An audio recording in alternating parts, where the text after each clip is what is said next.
Imagina só, um mundo que passou séculos meio adormecido e, de repente, ele acorda. O renascimento cultural foi basicamente isso. Ele surgiu lá na Itália, no século XIV, e olha, foi muito mais que só um movimento de arte. Foi a grande ponte entre a Idade Média e a Idade Moderna.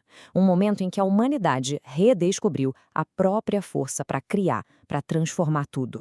E aí, artistas, pensadores, cientistas, todo mundo começou a olhar para o mundo com outros olhos, de um jeito completamente novo. A galera passou a valorizar o conhecimento, a razão, a observação da natureza, o potencial humano que está super bem representado nessa imagem icônica, sabe? Ele estava ali, meio quietinho, e de repente, pá! Explodiu em criatividade, em inovação, e isso mudou o rumo da história, para sempre. Toda essa nossa conversa aqui é baseada no material da professora Marília Munzlinger, da área de Ciências Humanas e suas tecnologias. Ok, mas fica a pergunta: por que justo a Itália? O que tinha lá de tão especial para essa revolução toda começar ali? Para a gente entender isso, a gente precisa seguir a pista de três coisinhas-chave: dinheiro, poder e uma nova classe social que estava chegando para virar a mesa. Pense em cidades como Florença, Veneza, Gênova. Elas viraram o centro do comércio do mundo na época. Depois das cruzadas, o comércio com o Oriente simplesmente explodiu. E com isso, começou a entrar uma grana, mas uma grana inimaginável nessas cidades. Foi esse dinheiro todo que serviu de combustível, sabe? Foi o que acendeu a chama do Renascimento. E quem é que estava controlando toda essa riqueza? A burguesia. Era um grupo social novinho em folha, formado por comerciantes, por banqueiros. Essa galera não tinha sangue azul, não tinha herdado terras, mas o poder econômico deles era tão grande que eles começaram a peitar a antiga ordem feudal.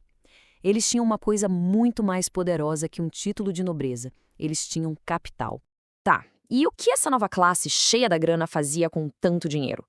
Bom, eles viraram o que a gente chama de mecenas. Ou seja, eles começaram a bancar, a financiar artistas, escritores, cientistas. Mas, ó, não era só por amor à arte, não. Era também um jeito de mostrar poder, de ganhar prestígio. E foi essa grana que, no fim das contas, comprou a liberdade criativa que os grandes gênios da época precisavam. E com essa liberdade toda para criar, veio uma verdadeira revolução na forma de pensar, o jeito de ver o mundo, de entender o lugar do ser humano nele. Tudo isso estava prestes a ser virado de ponta cabeça. Uma nova visão de mundo estava nascendo ali.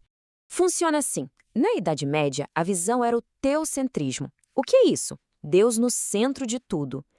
Já o Renascimento, ele deu um giro de 180 graus e trouxe o antropocentrismo. Agora, o foco mudou. O ser humano passou a ser o centro das atenções, com suas capacidades, seus questionamentos, seu potencial incrível. Mas atenção, um ponto crucial aqui.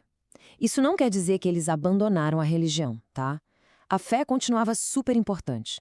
A grande diferença é que agora, em vez de ser visto só como uma criatura de Deus, o ser humano passa a ser visto também como responsável pelo próprio destino. Alguém capaz de entender o mundo usando a razão e a ciência. E essa nova mentalidade se espalhou por tudo. Pensa no racionalismo, que era a ideia de usar a lógica, a razão para entender as coisas, e não só a fé. Tinha o individualismo, que celebrava o talento de cada pessoa, de cada artista. Tinha o classicismo, que foi um mergulho na cultura da Grécia e de Roma antigas para buscar inspiração.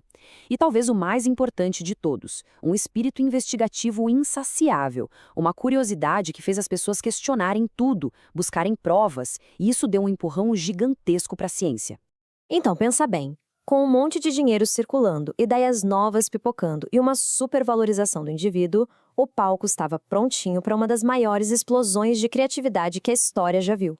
E olha, é simplesmente impossível falar de arte do Renascimento sem falar do cara, do maior gênio daquele tempo, Leonardo da Vinci. Ele era a própria definição do homem renascentista. Ele não foi só um pintor genial. O cara era inventor, engenheiro, cientista. Para ele, arte e ciência andavam juntas, eram inseparáveis. Eram duas formas diferentes de investigar e entender o mundo. Mas o Da Vinci não estava sozinho nesse panteão, não. Essa época foi marcada por gigantes. Tinha Michelangelo Buonarroti, o mestre que praticamente deu vida ao mármore com a escultura do Davi e pintou aquele teto incrível da Capela Sistina. Tinha também o Rafael Sanzio, famosíssimo por suas pinturas cheias de harmonia, de perfeição. Juntos, esses titãs levaram a arte para um outro nível, um patamar que ninguém nunca tinha visto. E aquele espírito curioso, investigativo do Renascimento não ficou só aqui na Terra, não. Ele olhou para cima, olhou para as estrelas, e lá começou uma outra revolução, uma que ia mudar para sempre o nosso lugar no universo. Mas para a gente ter uma ideia do tamanho dessa revolução, a gente precisa se perguntar: o que é que se acreditava sobre o universo até aquela época? Por mais de 1000 anos, uma única ideia dominou tudo, e era defendida com unhas e dentes. De um lado, a gente tinha a visão antiga, que era defendida pela Igreja, o geocentrismo. A ideia era que a Terra estava parada no centro de todo o universo. E do outro lado, veio uma teoria completamente revolucionária, de um astrônomo chamado Nicolau Copérnico, o heliocentrismo. Nela, o Sol é que era o centro, e a Terra era só mais um planeta girando em volta dele. Uma ideia que, na época, soava como uma ofensa gravíssima, uma heresia. E quem pegou essa ideia e levou para frente foi o cientista italiano Galileu Galilei. Ele aperfeiçoou um telescópio e, com ele, começou a fazer observações que comprovavam a teoria do Copérnico.